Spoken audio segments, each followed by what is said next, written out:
እንደሚታወቀው ያው ሰሞኑን በአማራ ፋኖ ህዝባዊ ድርጅትና በመንግስት መካከል በተለይም በክልሉ በአማራ ክልል መንግስት መካከል ሲደረግ የቆየው ድርድር ፍጻሜውን አግኝቶ ለህዝባችን ጥሩ ተስፋ ለሰራዊቱም አጠቃላይ ለኢትዮጵያ ህዝብ ተስፋ የጣለ ስምምነት ፈርመናል ማለት ነው። በዚህ ስምምነት ላይ እንግዲህ በጣም ብዙ ነገሮችን አግኝተናል። በእርግጥ መጀመሪያ አካባቢ ላይ ወደ ጫካ ከመውጣታችን በፊት ብዙ ነገሮች በጥያቄ መልክ ቀርበው ነበር የነበረው። እነዚያ ጥያቄዎች ተገቢው መልስ አግኝተው ቢሆን ኖሮ ይህ ሁሉ ውድመት ባልተፈጠረ ነበር። በውድመቱ ሁላችንም ነን ተጎጂ፣ እንደ ሀገርም ብዙ ጉዳት ተስተናግዷል ማለት ነው። ዞሮ ዞሮ ከግጭት በኋላ ሌላ ታምር አይፈጠርም። ግጭቱ ቢቆይ ምንድነው ሊያስከትል የሚችለው ነገር?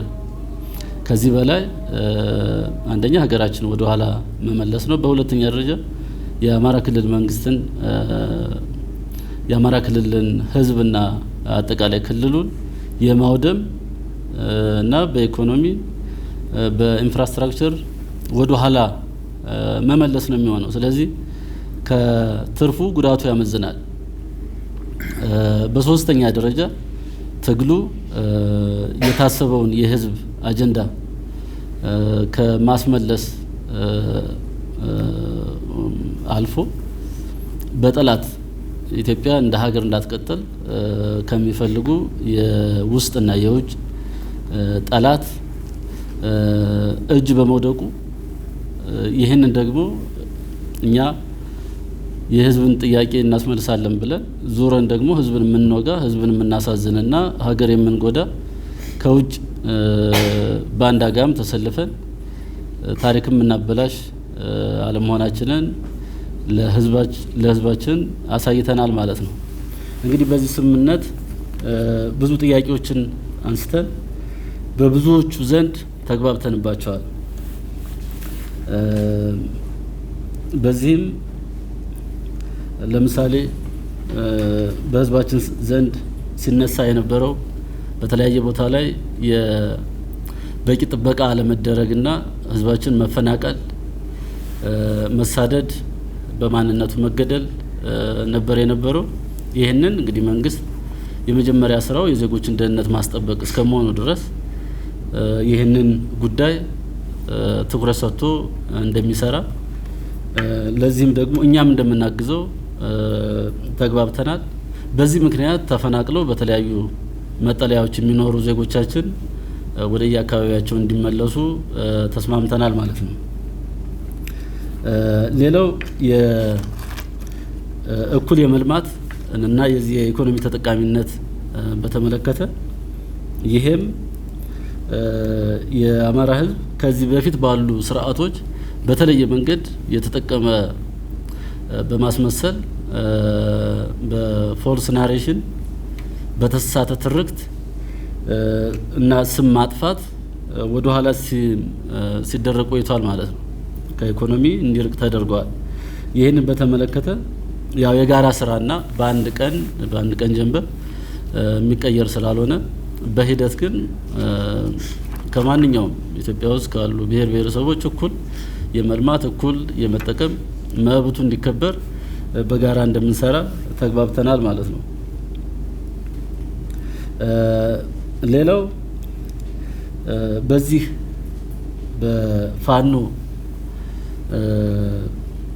በፋኖነታቸውና በድርጅታችን ስር የነበሩ የፋኖ አባሎች በተለያዩ ማረሚያ ቤቶች ይገኛሉ፣ ጣቢያዎች ይገኛሉ። እነዚህን በተመለከተ እንዲፈቱ ተግባብተናል ማለት ነው። በተለያዩ ማረሚያ ቤቶች በፌደራልም በክልል ማረሚያ ቤትም በጣቢያም ያለ በፋኖ ስም የታሰረ በተለይም ደግሞ ከዚህ ከገንጣይ አስገንጣይ አጀንዳ ከሌላቸው ውጭ ያሉ በማንነታቸው የታሰሩ ወገኖቻችን እንዲፈቱ ተስማምተናል ማለት ነው። ይሄ በጣም ትልቅ ሁልጊዜም ቢሆን በውጭም ሆነን ጫካም ሆነን ስንጠይቀው የነበረው ነው እና ትልቅ ድል ነው ማለት ነው። ሌላው የቆሰሉ አካል ጉዳተኛ አሉ። እነዚህ መልሶ የማቋቋም እጅ እግራቸው በዚህ በጦርነቱ ያጡ አሉ። እነዚህ የሚታከሙበትን አጠቃላይ ዲዲአር እንዲከበር ተስማምተናል።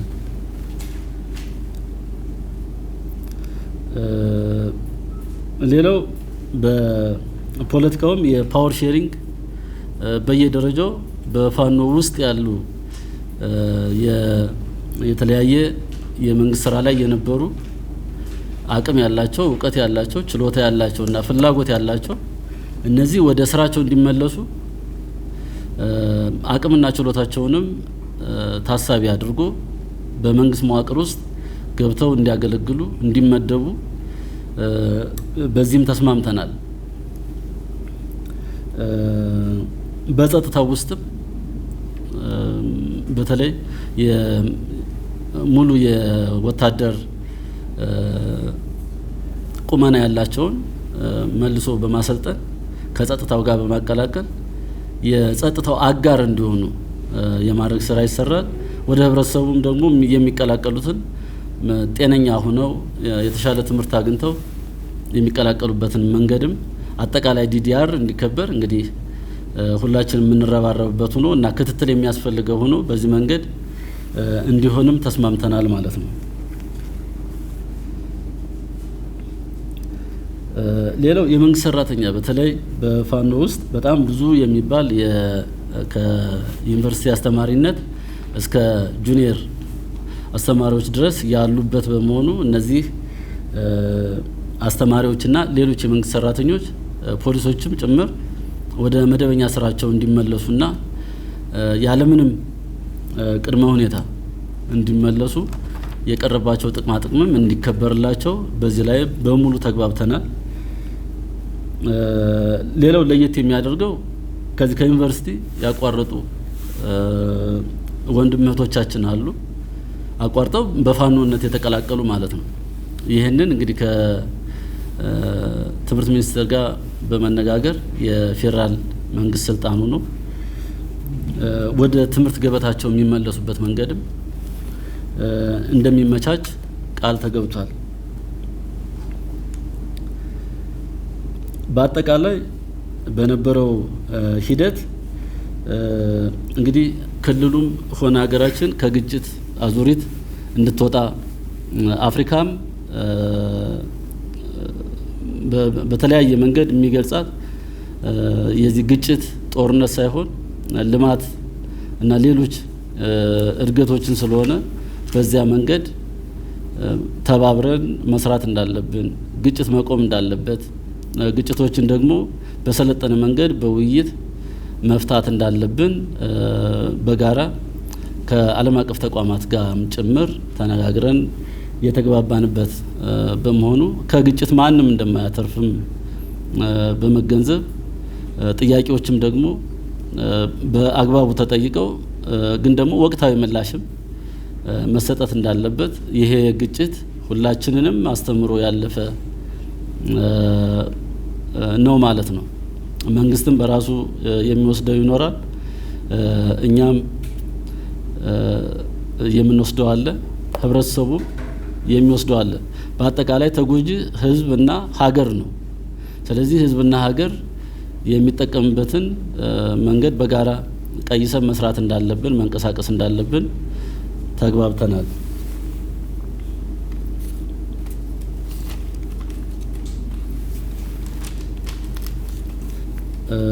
ሌላው ያው በዚህ ላይ ተናግሬ ማለፍ የምፈልገው ኢትዮጵያ በአሁኑ ሰዓት የነበራትን የብሔራዊ ጥቅም የማስከበር ፍላጎትና ጥያቄ አንስታለች። ይህንን ጥያቄ እንዳይመለስና ለማድበስበስ በግብጽና በሻዕቢያ ዋና አዘጋጅነት አገራችንን የትርምስ ቀጠና ክልሉንም ከግጭት አዙሪት እንዳይወጣ የማድረግ ፍላጎት አለ። ይህ ፍላጎት የጠላት ፍላጎት ነው። አሁን በፋኖነት በተለይም በዚህ በተለያየ መንገድ የዚህ የሰላም ስምምነቱ አካል አይደለንም የሚሉ የተወሰኑ ግለሰቦች አጀንዳ የራሳቸው እና የህዝብ አጀንዳ ሳይሆን የጠላት አጀንዳ ተሸካሚ መሆናቸውን አውቀው ለህዝብ እስከወጡ ድረስ ተመልሰው ከስተታቸው ተምረው ህዝብ የሚያነሳውና ህዝብ የሚፈልገውን መስራት እንዳለባቸው እያሳሰብኩ የብሔራዊ ጥቅማችንን በጋራ የምንፈልገው በጋራ የምንታገልለትና የምንሞትለት አጀንዳ መሆኑን በዚህ አጋጣሚ ማስገንዘብ ፈልጋለሁ። የአሰብ ጉዳይ የወደብ ጉዳይ በግልጽ በንቀት የሄደ በመሆኑና ምንም አይነት ሌጂቲሜሲ የሌለው ህጋዊ ቅቡልነት የሌለው በመሆኑ በዚህ ጉዳይ ላይ ከመንግስት ጋር አብረን የምንሰራ አብረን የምንታገልበት የሀገራችን ጥቅምም መሆኑን እንዲታወቅልን እንፈልጋለን። እንግዲህ ሻዕቢያ እዚያ ያለውን በተለይም አፍሪካ ቀንድን ለማተራመስ ይመቻ ዘንድ በተለያየ ቦታ ላይ የራሷን ክሊክ ትፈጥራለች።